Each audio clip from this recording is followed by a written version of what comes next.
Self-care puts us in the middle of an intense, sometimes overstimulating dialogue between our internal aspects of desperation and abundance, trauma and healing. Desperation and trauma says, I'm limited. Abundance and healing replies, you are limitless. But where's the proof? Desperation and trauma begs, it's in your ability to imagine and visualize yourself having, doing, being whatever it is you desire. Abundance and healing adds. Desperation and trauma then asks, isn't that pretending? Faking it till you make it, being delusional? Abundance and healing reveals it's only pretending, faking, and delusional when the feeling of having, doing, and being is disconnected from the vision. Self-care is the state of having a fully connected feeling with the vision. Who or what is the vision? We are the vision. The greater, grander, limitless us. Self-care is not to be confused with going to a spa for a full body massage or a mani and pedicure. It's not to be confused with going on a shopping spree, a spontaneous road trip, or a high maintenance party, or a luxurious getaway. Those things inspire good feelings, but are they being used to distract us from the greater, grander, limitless aspect of ourselves? Or are they being used to support our commitment to that aspect? Commitment requires us to connect with the scope of all the feelings, the desperation and the trauma, the abundance and the healing. The energetics of this kind of commitment are often overlooked. Those that we have intended to take with us on our journey do not have the capacity to go or grow with us. Their unresolved traumas are often incompatible with our growth, internal resolutions, and our overall healing. This can often make self-care very isolating from our personal points of view. It can look very careless and selfish from others' points of view. It's so important to know that self-care reflects self-fullness, the state of being saturated in our own fullness for the good of all and the harm of none. Not to be confused with selfishness, the state of being full of ourselves at the intentional expense of harming others. Therefore, isolation is a very important space for this to be fully realized. We get to bring awareness to the energetics of everything and everyone that we have ever been connected with, while simultaneously bringing awareness to the connection we have with our individual selves. We're not always aware of everyone else's intention, but the more we connect with ours, most of the familiar people, places, and things and activities that we would normally engage with become unfamiliar, unclear, and full of resistance. I talk very candidly about the period of isolation in my book, A Liberated Son, told through the lenses of a fictionalized character by the name of DJ Thompson. However, during that period of isolation, I reconnected with a few old friends of mine under different circumstances, but the connection in those circumstances were very clear indicators of how much I had changed energetically. One of those circumstances was in relation to someone whom I had become a virtual pen pal with 8 years prior. We connected through social media. Out of respect of privacy, we'll refer to him as Ron. Ron and I at the time shared similar thoughts and views about life, pop culture, and politics, and we became pretty close. We shared a very special connection, and it was not sexual, but it was very intimate, a confidant kind of connection, a connection that I wish most of my cis male friendships were.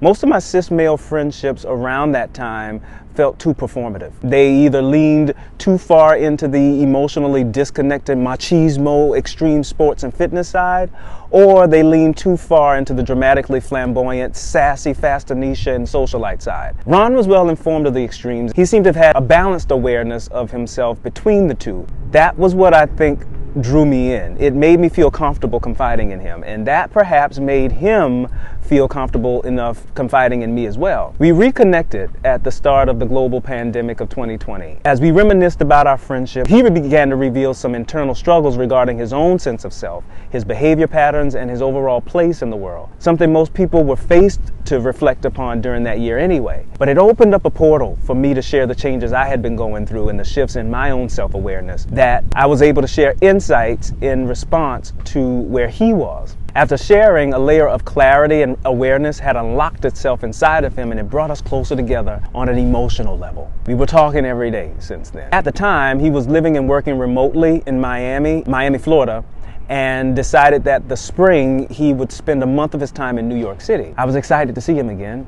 The first time we met face-to-face was 4 years prior in 2016. We had a great time, but he was very reserved and not completely social. That was fine because I too was a bit reserved and socially awkward, but that awkwardness was only around those I had never built an equal rapport with. I felt that I had built that rapport with Ron, but the connection still felt a bit closed off. This time, 4 years later, it felt like I was about to meet the friend I was meaning to meet in 2016. More open, more connected, and a new pep in his step. Because of so many flight and travel restrictions during that year, he flew to Boston and quarantined there for 2 weeks, and afterwards he took a quick flight to JFK Airport in New York. I lived about 10 minutes away from that airport, and I met him there when he arrived. And with the biggest smiles on our faces through the face masks, we embraced each other with the biggest, warmest hug. I had never had any romantic interest in Ron, but his first day with me in the city felt like an indescribable amalgamation of deep platonic friendship, heart-bursting romance, and the safety of a close family member. Pure magic. It was a kind of connecting every cell in my body had been desiring. I was curious about the romance aspect though. Although we were both a part of the LGBTQIA+ community, we never crossed that sexual romantic line with each other. That was another thing that I respected about our friendship. It's not uncommon for those within the community to cross those lines and still identify themselves as friends. Technically, remaining as friends would be the case if platonic behaviors were consistently active, but compulsively infiltrating sex and romance into that dynamic would often blur that line, especially if the overall intention of all parties involved was not on the same page. Ron and I decided to hang out on the second day. It was another magical day. In my mind, I was willing to explore the romance, but the level in which I was feeling it felt different than how I had experienced it with anyone else up to that point. It felt less animalistic, compulsive, or lust-driven, and more centered, intentional, and spiritual. The biggest factor in that dynamic was the open, honest, clear, and coherent communication. Somehow the conversation segued into music, and the late great soul crooner Luther Vandross came up. I was a huge fan.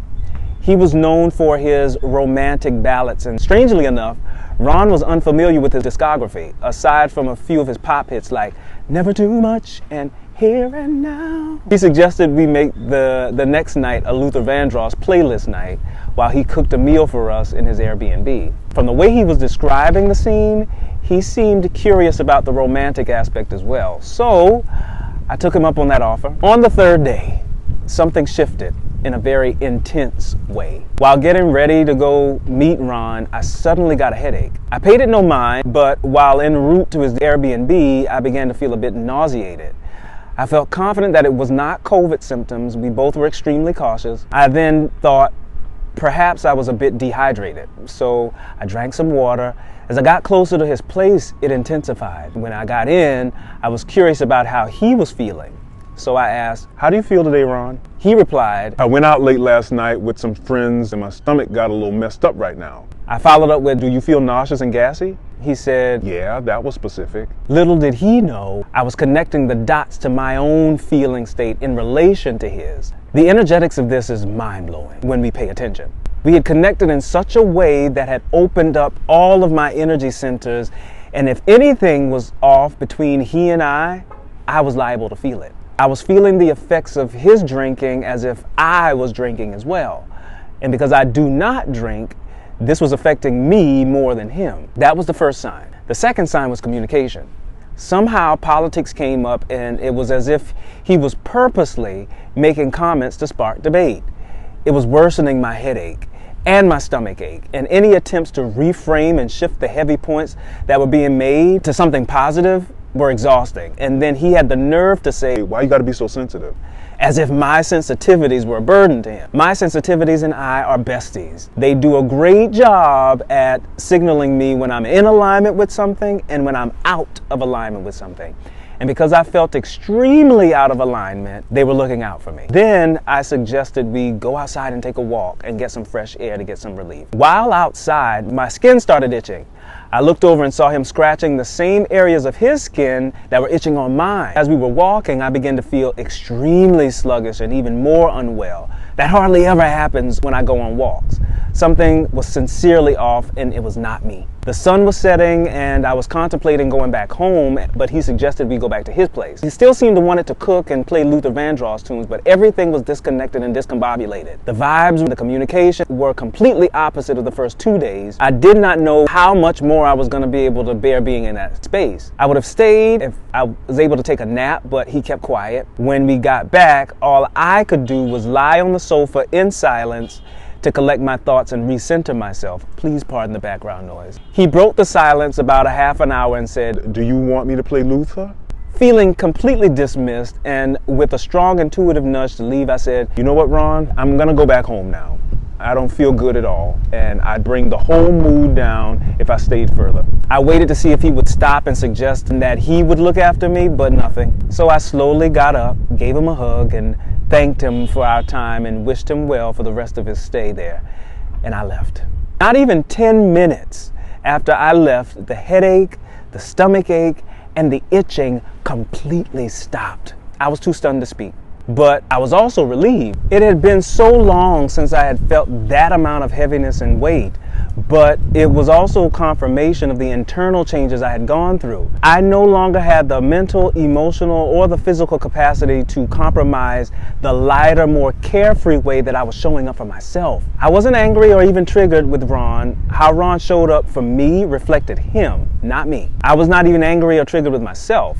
That experience was a testament to the inner work I had been doing to be the me that I had been meaning to be, even though I felt parts of me latching on to the story of what could have been if I was not experiencing that heaviness. However, because that was the case, I had to first assess if how I was feeling was the result of a temporary shift in mood and circumstance, or if I was dealing with the result of unresolved mental, emotional, and behavior patterns. People don't show us who they are. They show us how they're being. Who we are is not to be confused with our assigned or preferred gender, sexual orientation, social or economic status, domestic or professional title, or any social construct. That's what we have. We are emotional beings. Are we mostly sad and anxious or mostly happy and calm? That's who we are. Our mental and emotional and behavior patterns are how we are being. Since we have no conscious power over anyone else in our connections, we get to pause and personally assess who we are and how we're being in relation to them. Just like there are functional drug and alcohol abusers, there are sad and anxious people that are performing happy and calm. The moment something shifts, it exposes the unresolved sadness and anxiety. Because I knew I had resolved those patterns in my own life, I was sensitive to the weight of those negative emotions in relation to Ron. If I had projected how I felt onto Ron, then it would be his word against mine if he denied the claim. But he was not sparking any clear communication to me for me to share the story that I was telling myself about how I was feeling. The story I was telling myself was that he decided to numb himself with alcohol to cope with some of the big feelings he was feeling about his expanding connection with me, his feelings about something completely unrelated to me, or he was plotting to manipulate and coerce me into something that may have harmed me or both of us. If he had invited me to hold a safe space for those thoughts and feelings, then they could have been safely transformed and transmuted into happiness and calmness without the side effects of alcohol. But that would have required open, honest, clear, and coherent communication from him in this case. Because there was not, I felt the energetic resistance. And the best practical decision was for me to leave the space in peace and allow whatever was meant to be released to do so naturally. And so it did. And that was the last we spoke. They say elevation requires isolation. Isolation is not always physical, it's more often metaphorical. However, many of us are often isolated for longer periods than we intend to be with no satisfying evidence of elevation. It's very frustrating, and although the frustration is very valid and justifiable, it can turn into complaint, and that can turn into bitterness, which can cause a block in our mental, emotional, and physical bodies. It's never about how long or how short the isolation. It's about how well are we treating ourselves in it. This is an invitation to get clear with the energetics of isolation and to deliberately decide to commit to our own wellness in it. Everything is energy. Every connection that we make with anything or anyone is an energetic exchange. Isolation is often the option when there is energetic conflict and energetic dissonance in our lives. Either we are the cause of most of this conflict and dissonance, or the cause of it comes from others. Regardless of who or what causes it, we are the feelers of it.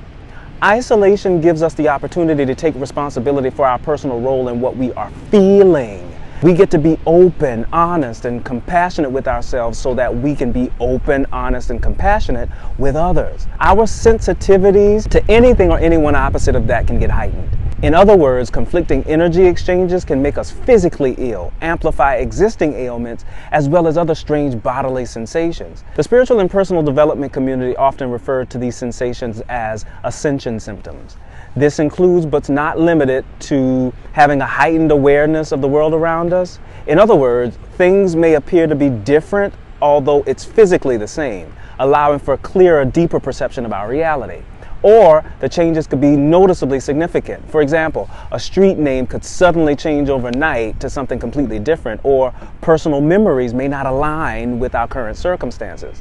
There may be vision changes, colors may appear to be more vivid than before, objects may appear to be sharper and saturated. There may be auditory changes such as ringing in the ears, tinnitus, light and sound sensitivities. These kinds of changes may often coincide with moments of deep insight or changes in energy levels. Then there may be digestive concerns, changes in appetite and food intolerances. It is not uncommon for our physical bodies to react in various ways, including flu-like symptoms, headaches, brain fog, body aches, breakouts, hives, heart palpitations, shortness of breath, affecting our nervous system as well as our digestive system. Ascension symptoms are not to be replaced with medical professional advisement. It is important to consult with a personal medical professional to rule out or even confirm any underlying medical concerns. If the symptoms check out medically, then it may be safe to explore the energetics of this. The symptoms, however, are not meant to be feared or resisted. They are signs of spiritual and personal growth, signs of attuning to a more expansive expression of our existence. Embrace them. Listen attentively to what the body is telling and showing you about yourself. The symptoms are often there to stop us from settling for superficial connections that amplify the internal conflict of energy within us. This not only prepares us, but postures us to receive and embrace connections that make us feel physically well, neutralize existing ailments, and alleviate ascension symptoms. Be careful of being too attached to building outer connections and community in traditional, conventional ways to fight, run away, freeze, or fawn by what's undesired. It often makes us neglect the inner community and connection within ourselves most of all. The approach to building open, honest, heart-centered communities and connections of wellness look completely different than the traditional approach. We are our own individual community built from the inside. Anything outside that's meant for us bends effortlessly to meet us here. Healing and self-care is a personal process, and it has become a very trending thing in our mainstream consciousness. And because of that, it's important for us to fully commit to our own inner healing and self-care process. When something is trending, the process turns into a performance act. This is perfect playground for deceivers, manipulators, and those that are performing what they think is healing and expanded levels of consciousness and enlightenment. They are well informed of the synchronicities of our universe. They are well aware of astrology, numerology, and many spiritual and philosophical modalities and concepts. They even have a prayer and meditation practice, a clean eating diet with claims of abstinence from excess lusts and worldly pleasures, as well as ways in which they are assisting others in doing the same. But be very careful. Our full commitment to this goes beyond the surface level of any of these performance acts. This will make us extra sensitive to most interactions with others. Every cell in our bodies will repel anyone and anything that is out of alignment with our internal clarity.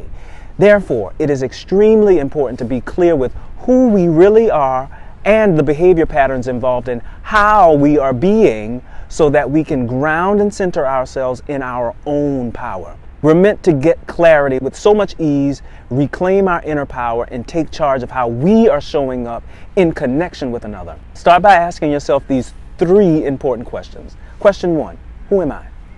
Reflect beyond the gender, orientation, and social constructs. Reflect on an emotional level. Am I mostly sad and depressed? Am I mostly happy and joyful? Am I mostly uncomfortable and dissatisfied? Am I mostly comfortable and satisfied? Am I mostly operating in uneaseful feelings or easeful feelings? Question number 2, what do I desire? Knowing what we desire involves reflecting on whether we are mostly sad or happy, satisfied or dissatisfied, and depending on the dominant mood, what we desire will be inspired by that. If we care anything about our wellness, we will explore what makes us happy so that we can desire a reflection of that happiness. Question number 3, how do you want to exist in the spaces you're in?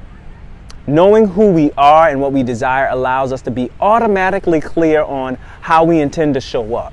This would be the ultimate act of self-acceptance. When we can be happy, satisfied, and comfortable with ourselves, we're able to connect with others from that state and then decide how much or how little to engage with anyone opposite of that.